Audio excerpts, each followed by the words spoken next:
Welcome to Small Business Celebration. We're continuing our series on small business owners who are getting the move on. And our guests this week, well, they are competitive shooters that know how to best shoot contraband substances. This is Small Business Celebration. Welcome, where we chat with real business owners who have real success and learn from them about what works, what doesn't, and who want you to know that there's a light at the end of the tunnel and it's not a train. Join us where you can learn something that you can use today to grow a strong and profitable business.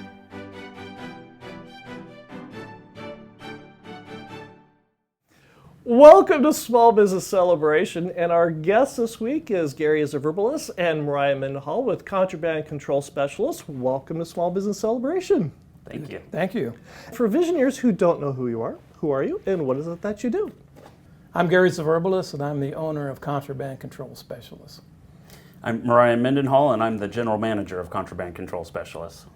The reason we're here the week before Christmas talking with these two fine gentlemen is because a lot of you have been asking about how do you go about testing for contraband substances. And before we get into a lot of that detail and this terrific resource we're talking with today, explain to a visionary audience what it is that you guys do and what you can do for business owners.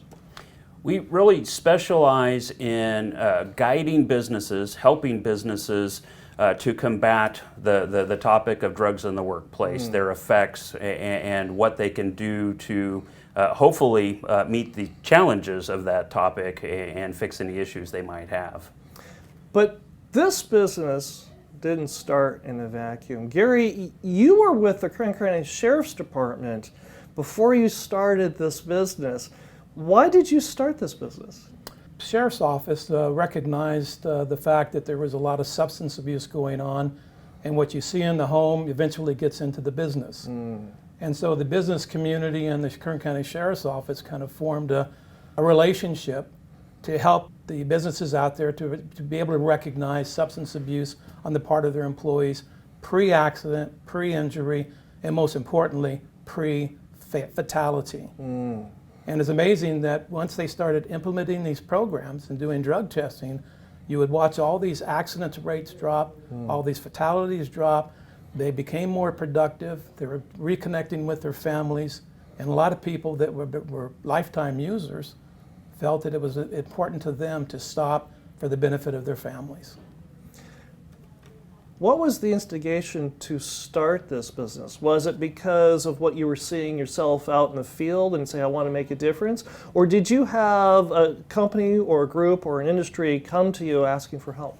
Well, at first it was just something I saw, from being a detective, doing property crimes, and I started noticing that the chance of seeing somebody steal something that wasn't supporting a drug habit was slim to none. Right.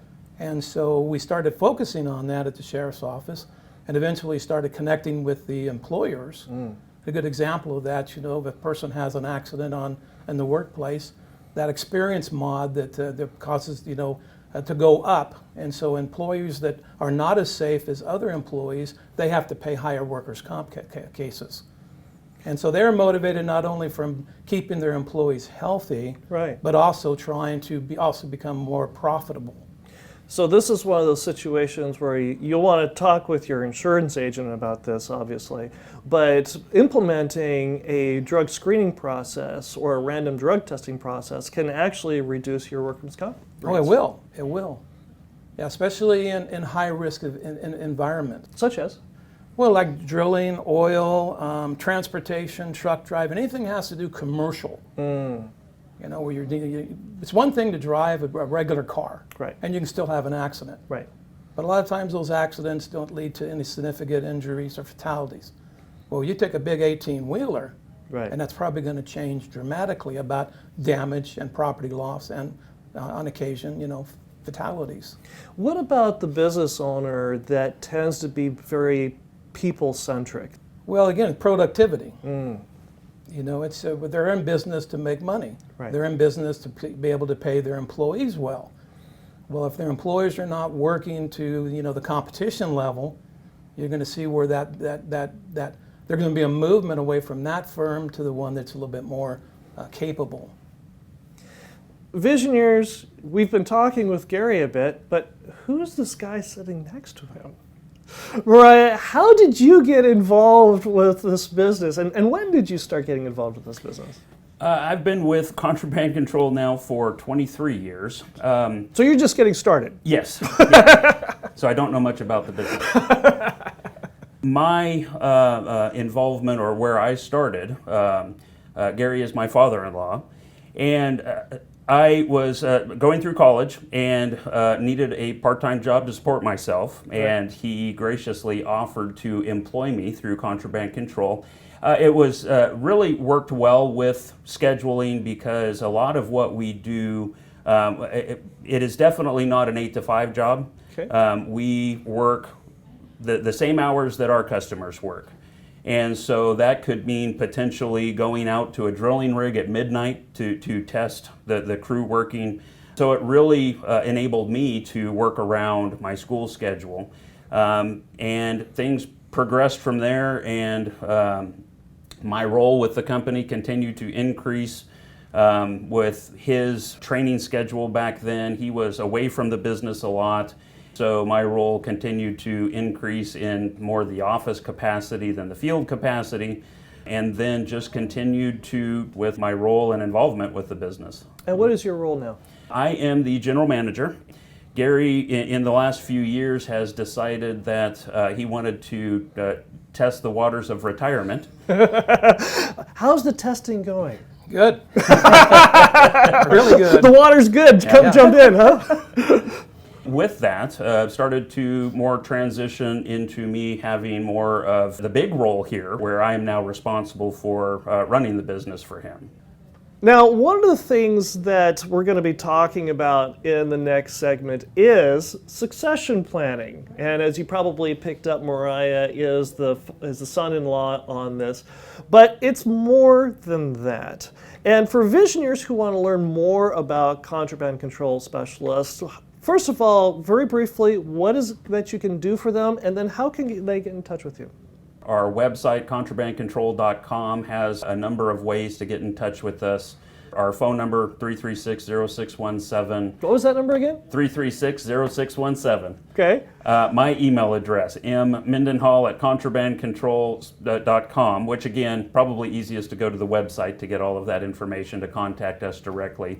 Again, we really specialize in helping businesses navigate this issue, drugs in the workplace. Our goal typically is to create a partnership with the business, find out what their needs are, what any potential issues are, and come up with a program that is custom fit to their needs, their wants, and specifically any issues that they're facing. And if you enjoy Small Business Celebration, go ahead and like, subscribe, and notify, and leave a comment. And when we come back, not only are we going to be talking about succession planning, but we're also going to talk about Viper, probably the most important part of this business, when we come right back. The winter season is rapidly approaching, but are the tires on your car or truck ready for wet weather? Bakersfield's best tire store, Cleroux Tire, has been serving families like yours for 80 years and installs and services the tires your family depends on when the wet weather comes. Give Cleroux Tire a call at 661-324-6069 and ask them about what tire works best for you and your budget. Call Cleroux Tire at 661-324-6069 or visit them at 530 East 21st Street in Bakersfield or at ClerouxTire.com today.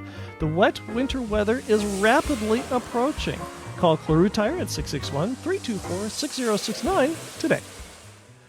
I'm here with Gary Zvirblis and Moriah Mendenhall with Contraband Control Specialists. And our visionary question comes from David, who asks, I've become the minority owner of a business that I've worked for over 20 years. With the majority owner slowly phasing out, what are some of the things I should know about before he's out of the business completely?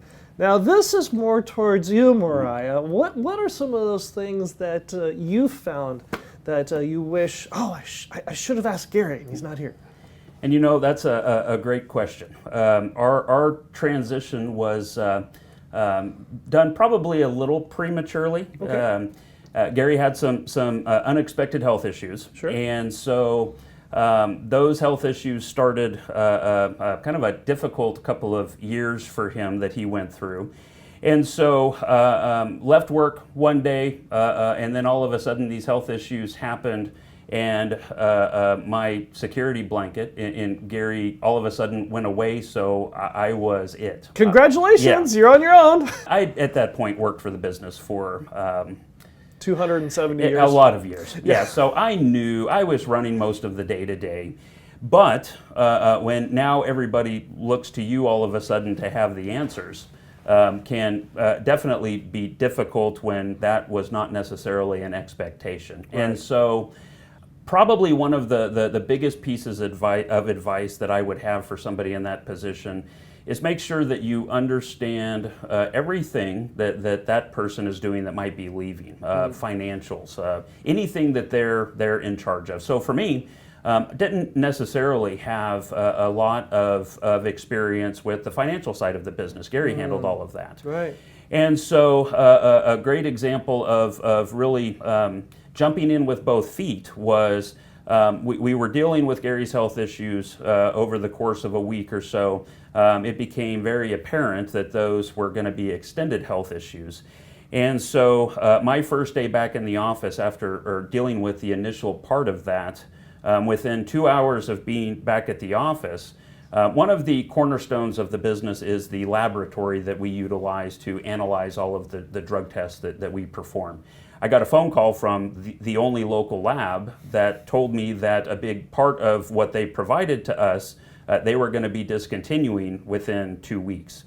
Very difficult. Surprise! Yeah, very difficult to find and vet and use a new lab that quick. So fortunately, we made that happen.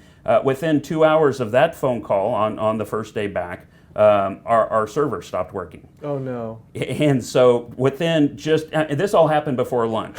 Of course it does, sure. And so have not only the owner of the company, but my father-in-law, having some pretty scary health issues, come back to major things that happened very quick. And so fortunately, I mean, just by the grace of God, we were able to get through it, and with some help, obviously, of some very good employees and other resources. But I started to really have to look through things from now the financial lens, and look at those things that really, and for me it was even harder because I'm spending his money, not my own. Right. And so the expectation there is I have to do everything that I can do to continue his success, not mine. Right. And so that added definite layer of difficulty and stress. And then, of course, not too long after that, we roll into COVID. And so businesses are shutting down and coming up with a game plan to navigate that and continue to take care of our employees and take care of our customers.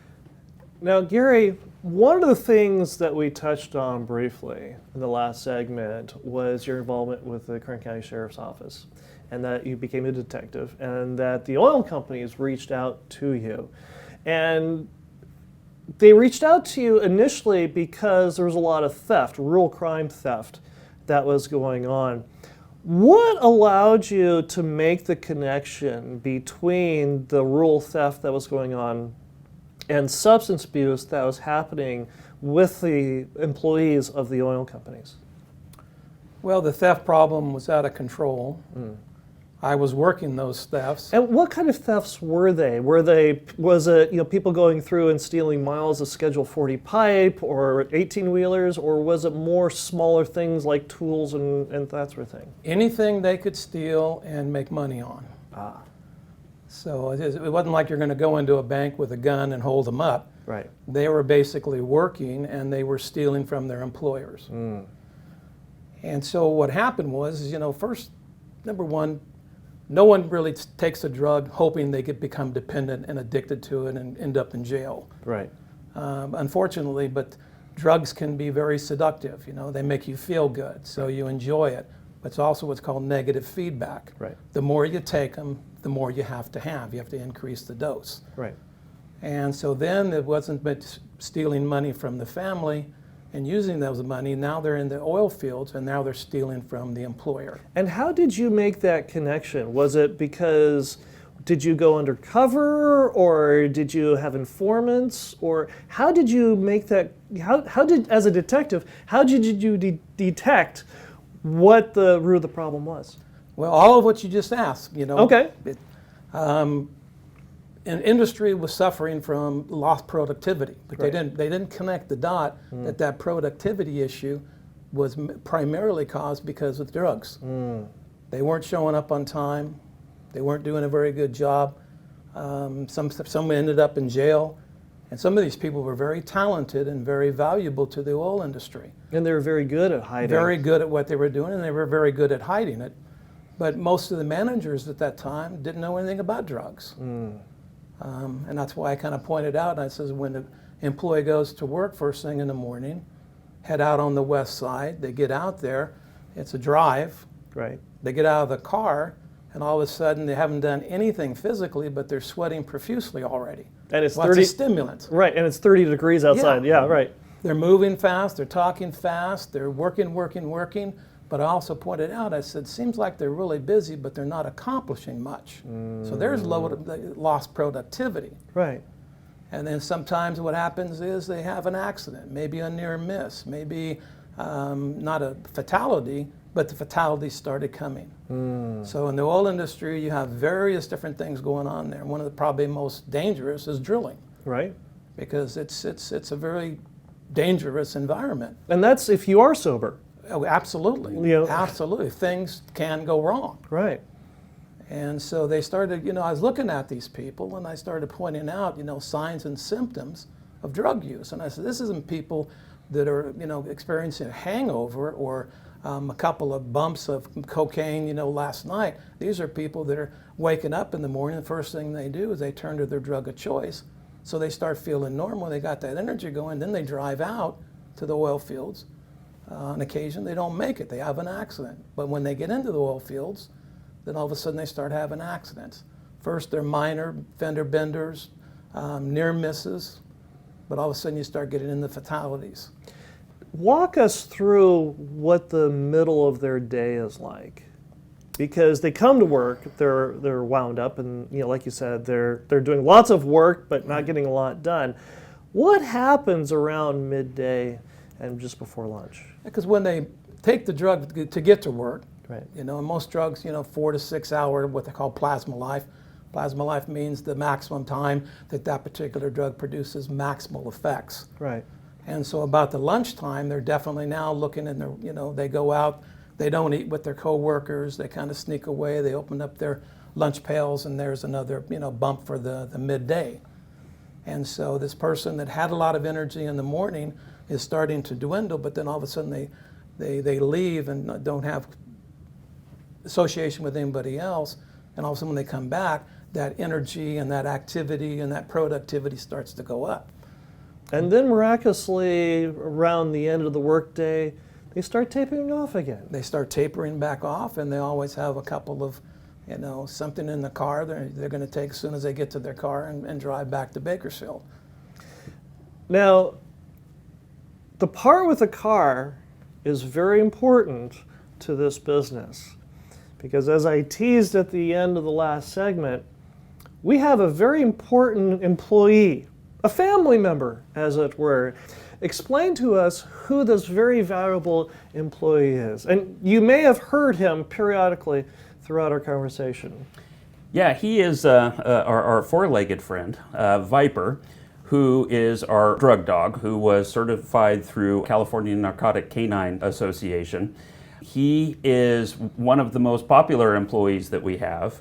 For the most part, we have people walk in for a drug test who have never walked into our office before, never had a conversation with us, and they don't care about saying hi to us. Their first comment is, "This is the place with the dog, right?"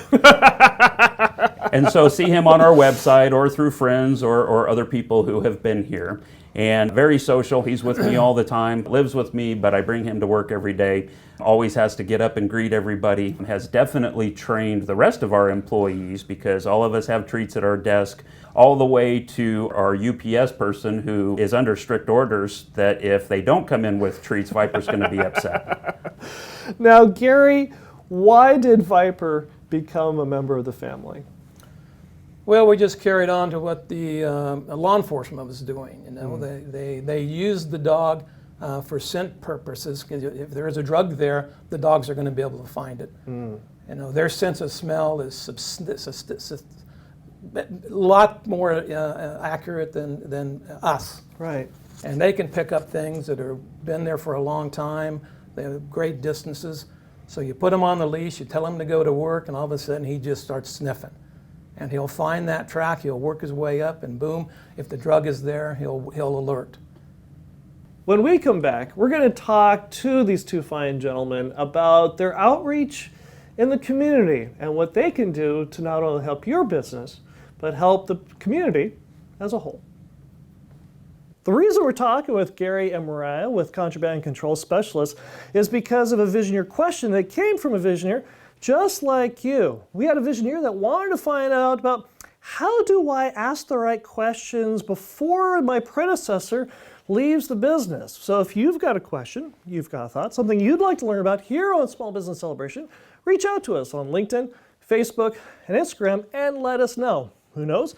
Your question could appear here on Small Business Celebration. So reach out to us on LinkedIn, Facebook, and Instagram today. I'm here with Gary Zvirblis and Moriah Mendenhall with Contraband Control Specialists. And our Visioneer question comes from Dean, who asks, we want to expand out our community outreach, but don't know who to partner with. How do you find the right nonprofit to partner with? We started a relationship with a local company here in town. The name of the business is Bakersfield Recovery. And it started through their need to expand their capability as far as what they were seeing in their drug test. So basically what they did is when they would intake a patient that was going to be participating in their rehab program, they drug test them. They want to see the extent of the issue through the drug test, what the drugs of choice are for that particular person, to be able to tailor their approach when they treat these folks. And so we started talking to them about what we could do for them in expanding what it is that they're seeing. They were seeing more of a limited panel as far as when they were drug testing these folks.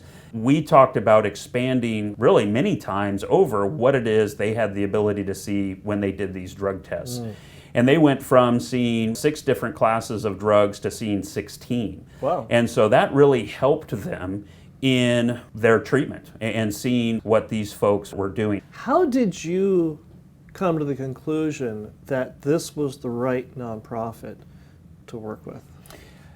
We had a number of meetings with their leadership, with their counselors, leading up to providing our service for them. And it became very clear to us that doing what we could do to help their mission became very important to us, in that becoming more of a community resource to answer questions, to help direct people that might approach us and ask, hey, you know, I have an issue, maybe one of my kids has an issue, but we don't know what to do. And being able to have answers to that. One, we can help educate on what it is they need to look for to detect some of these problems, and being able to refer them to a company like Bakersfield Recovery that not only can potentially help the loved one, but can also help those family members dealing with it in a loved one. You guys spend, well, Gary, you're mostly retired now. Yes. Oh, darn. But when the two of you aren't involved with the business, Gary, what do you like to do for fun? I like being outside. I like to move. I think it's part of my recovery that from some of my surgeries I had. Right. Without that extra exercise and everything else, I probably would have been still in recovery. But Feeling pretty good and pretty happy. I got a very competent son-in-law, so life is good.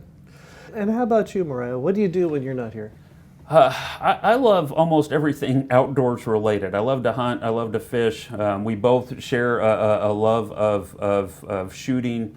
My dad was in the military and law enforcement, so I grew up shooting. Gary, the same, was a competitive shooter at one point, and still love to go out to the range and do that. I would say probably my number one is fishing. I mean, it's just one of those things that is exceptionally relaxing to me. Don't get to do it nearly as often as I would like, but if I had to choose of the things that I love to do, that probably would be at the top of the list. As a competitive shooter, what did you learn from shooting that you applied to the business when you were running it? Well, it gets back to, you have to enjoy what you're doing, and the competition. I remember I was still in college, early days, and my dad was a really good shooter too, and he kind of brought me along on how to shoot and be safe about it. And all of a sudden, here I am, sophomore at Bakersfield College, and I'm standing next to the blue team for the CHP, the Border Patrol people. These are really top-notch professionals.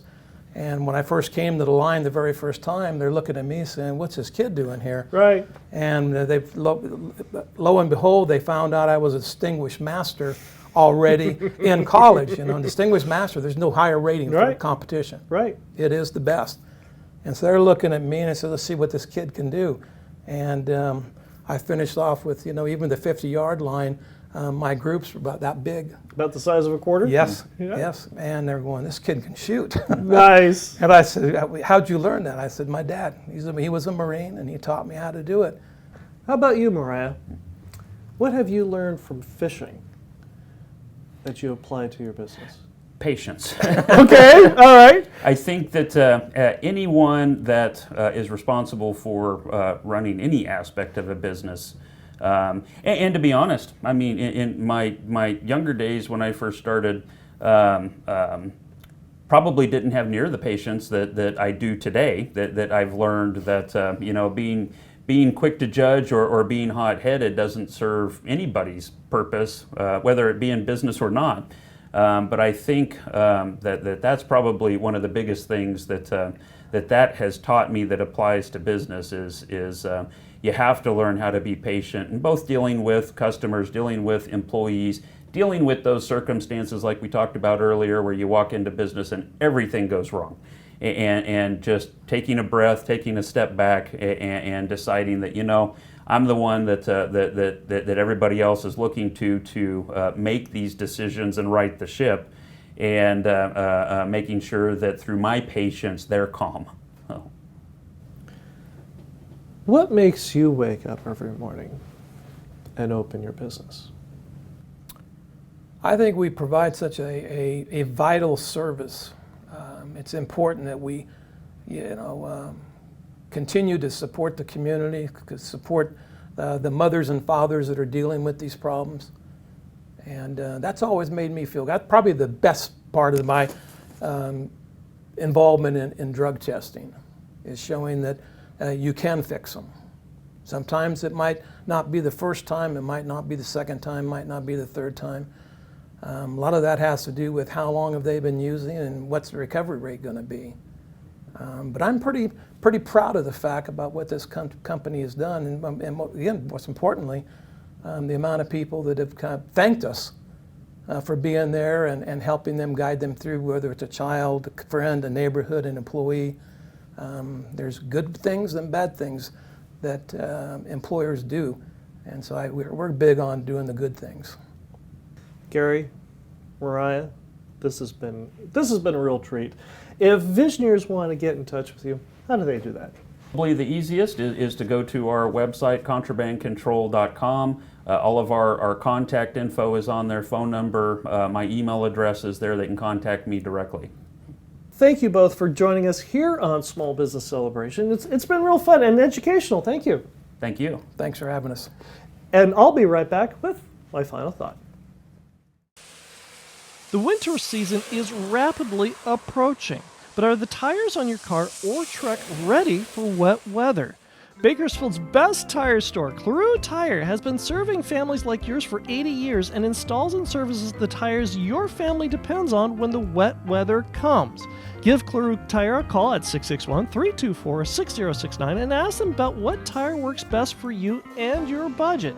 Call Claru Tire at 661-324-6069 or visit them at 530 East 21st Street in Bakersfield or at clarutire.com today. The wet winter weather is rapidly approaching. Call Claru Tire at 661-324-6069 today. Beyond the customer. One of my favorite questions asked here on Small Business Celebration is, what makes you wake up every morning and open your business? Now, over the many episodes, we've had a wide variety of answers from a wide variety of guests. And this week's guest, Gary, I think he gave a really good one, because what his business does goes beyond the customer. Yes, it's important for the business owner to be able to, if he suspects drug use in his employees, to find out. But as many of us know, one does not have a problem until one admits that they have a problem. And sometimes it takes a drastic action like a failed drug test to make that change, make that acknowledgement, and that acknowledgement affects their families, their spouses, their children. And that makes a difference in society as a whole. As we grow into the new year and grow beyond that, it's got me to think, what can I do in my business that goes beyond the customer, that goes beyond their family, and potentially beyond society as a whole? What can I do to go beyond the customer? I hope you enjoyed our conversation this week with Gary Zvirblis and Moriah Mendenhall with Contraband Control Specialists, and I hope you learned something that you can use today to grow a strong and profitable business, and we'll see you here again next week. By the way, before we begin, what kind of a dog does Dracula have? I give up. I don't know either. A bloodhound. Oh, yeah, no, that makes sense. Yeah. Welcome to Small Business Celebration, and our guest this week is Gary Zvirblis. Okay, let me try this again. Welcome to Small Business Celebration, and our guest this week is Gary Zvirblis and Moriah Mendenhall of Control. Okay. You guys have the most difficult names of everything. That's why everybody calls me Z. Exactly. Okay. All right. Contraband. Okay. Welcome to Small Business Celebration, and our guest this week is Gary Zvirblis and Moriah Mendenhall. Let's see. I'll just say with Contraband Control Specialists instead of okay. Fourth time's a charm. Anyway. Welcome to Small Business Celebration, and our guest this week is Gary Zvirblis and Moriah Mendenhall with Controls. All